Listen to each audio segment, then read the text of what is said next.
Hello and welcome back to Automate Live. My name is Jana Martin. I'm the Media Production Manager for the Association for Advancing Automation, the host of the Automate Show. And I'm joined now by our president, Jeff Burnstein. Jeff, it's great to have you here. Well, it's great to be here, Jana. It's great to be here at our show. I can't believe it's Thursday, final day of the show. Jeff, looking back at your 40 years here at the A3 and all of the Automates and all of the events that we've done, why are you really proud of this Automate show? Oh boy. Well, this is the 50th anniversary of A3, as you know, Jana. And when I got started 40 plus years ago, this was what everyone envisioned the robotics industry would become. And now it's become so much more than we even envisioned with our record show here this year, the biggest attendance, the most press coverage. People are excited about the other technologies that A3 members produce, such as artificial intelligence and machine vision and motion control and Internet of Things technology. It's just been the greatest experience to walk around this show and hear the feedback. But the other thing I'm really proud of is the way our team has pulled together. Thank you so much for all of your efforts to make this show a success. Thank you, Jeff. I will say, as being a part of the team, the marketing team that works to put this event on, it's humbling. And it's a really proud moment to walk through the doors and see everybody here. Incredible exhibits this year by everyone. Yeah. Everyone really stepped up their game this year. They really did. These booths are so impressive. And there's so much new technology and new companies that I really have enjoyed talking to about what they do and how they feel about the industry and how they feel about Automate. And so many of them have had such glowing things to say. And that's what we keep hearing. It's more new industries, new technologies, new applications. You can find it all here. When you look at, the trends in the industry, what role does Automate play in shaping those trends? Automate's critical. I mean, if you think about just the educational topics that we've been talking about here in the theater, we talked about artificial intelligence, we talked about cybersecurity, we talked about humanoid robots. And that's a really hot topic. And of course, we're doing an event on October 7th in Memphis, our first humanoid robot forum. That's right. But this is a great way for companies to learn about these new technologies. The other thing that happens at Automate that's unique, and everyone's been talking about this, is the opportunity to network with other companies who can help them. Not just customers, but partners, integrators, distributors. And these relationships can't be formed any other way than in person. And Automate now is the place to go. And automation is such a world that requires that marriage of the hardware and the software, and everybody needs to be communicating and working well together. When you look at these over 800 exhibitors that are here, do you have any examples of successful partnerships or projects that you've seen originate from the connections made here? Well, I'll talk more broadly about the connections that originate within A3, whether it's this show or other events that we have. But I will give you a specific example that happened at Automate a few years ago. There was a new player with an end effector, a very impressive one, and they were having trouble connecting with at least one of the major robot manufacturers that they wanted to connect to. And so, like this year where we had our opening night party up in the beautiful Vista Ballroom, we were having one that year, and I said, hey, let me go introduce you to the CEO.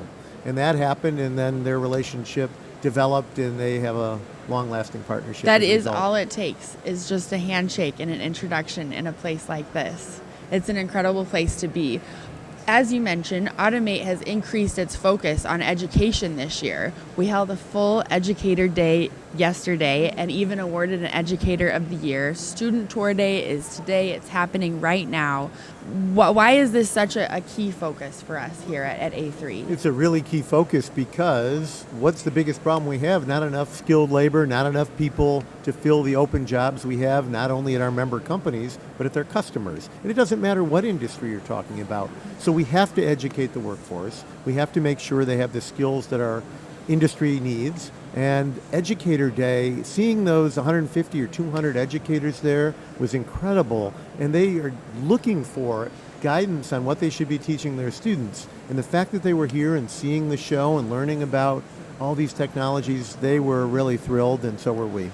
If you go to the education pavilion, you will see, industry is there with all of this technology and in a way that's accessible for the kids to be able to come up to it and actually touch the pads and kind of, break that scary boundary of like, how does this work and really open that door for all of them. I briefly mentioned the student tours, as we said. One of the challenges this industry faces is this labor shortage, especially in manufacturing. So yeah, again, we just really want to see more and more students get involved with the education programs that we have here and throughout the year. We do, and having the student tours is really an eye-opener for the kids. Yeah. And when you talk about automation, people get excited. Oh, I get to work with robots. That's why the first robotics program has been so successful. Kids love robots. Who doesn't, really? Exactly. And when they get to see them in person, then they get excited, and then they start thinking about, well, where are they used? Manufacturing. Manufacturing with kids has never been something that people aspired to. That was for, their parents and grandparents to work in manufacturing. But when they see that they can actually work with robots, not do the dull, dirty, dangerous jobs, let the robots do that, they get excited about all the opportunities in manufacturing and logistics as well. All right, when you step back and think about all of the automates that you've been a key part of, what is a special, memorable moment for you? Well, there are so many, but probably one of the most special is during the down days. It was 2009. We had a show at Rosemont. After the show, which wasn't very good, remember, this was during the Great Recession, some of our members came to us and said, you have one more chance to fix this event or we can't see supporting it anymore. And what happened as a result of those discussions was we completely reimagined this show. At that time, it had a name like International Robot Vision and Motion Show. And we changed the name to Automate. We relaid out the show so that system integrators were up front and the big robot OEMs were in the back.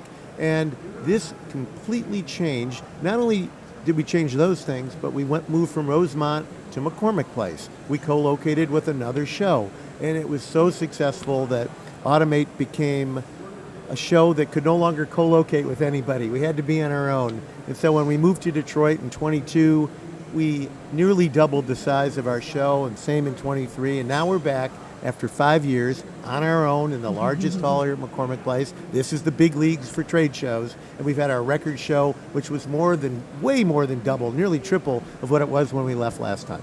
Incredible. It's really been a fun event to be a part of this year. But we're back again next year. We announced last year the Automate is going annual. The next show will be held in Detroit in May 2025. Can you tell us more about why Automate went annual?